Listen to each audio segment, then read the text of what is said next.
ஒரு கப்பில் பொட்டுக்கடலை எடுத்துருக்கேன். காஞ்ச மிக்ஸி ஜாரில் பொட்டுக்கடலை எடுத்துக்கணும். இதை நைஸாக பிடிச்சிக்கணும். பொட்டுக்கடலையே இந்த அளவு பிடிச்சிக்கலாம், நைஸாக இருக்கணும்.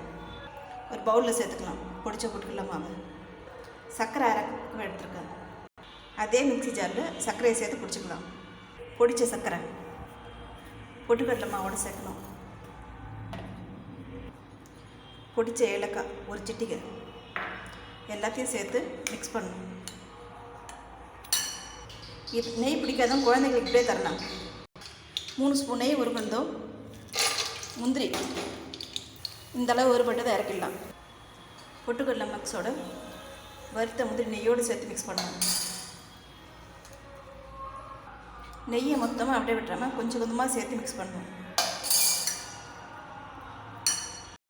இந்தளவு மிக்ஸ் பண்ணிக்கணும். இது மாதிரி டைட்டாக உருண்டையாக பிடிச்சிக்கணும். ஒரு கப் பொட்டுக்கடையில் இத்தனை லட்டு செஞ்சுருக்கேன். ஒரு நாளைக்கு 1 ஸ்பூன் நெய் சாப்பிட்டா ஹெல்த்தின்னு சொல்லுவாங்க. இதில் நான் 3 ஸ்பூன் விட்டுருக்கேன். இது 1 வாரத்துக்கு வரைக்கும் வச்சு சாப்பிட்லாம். தண்ணி சேர்க்காதனால 1 வாரத்துக்கு கிடாமல் இருக்கும். பொட்டுக்கடலை லட்டு கிருஷ்ண ஜெயந்தி, தீபாவளி, நியூ இயர் போன்ற விசேஷ நாளத்தில் 10 நிமிஷத்தில் டென்ஷனே இல்லாமல் செய்யலாம். நம்ம கொய்யாப்பழம் கடையில் வாங்க போனால் இது மாதிரி சிகப்பு பேச்சஸ் இல்லாமல் ஃப்ரெஷ்ஷாக பார்த்து வாங்கணும். இது மாதிரி இருக்க பழம் தான் நல்லாயிருக்கும். இது மாதிரி பார்த்து வாங்கலாம்.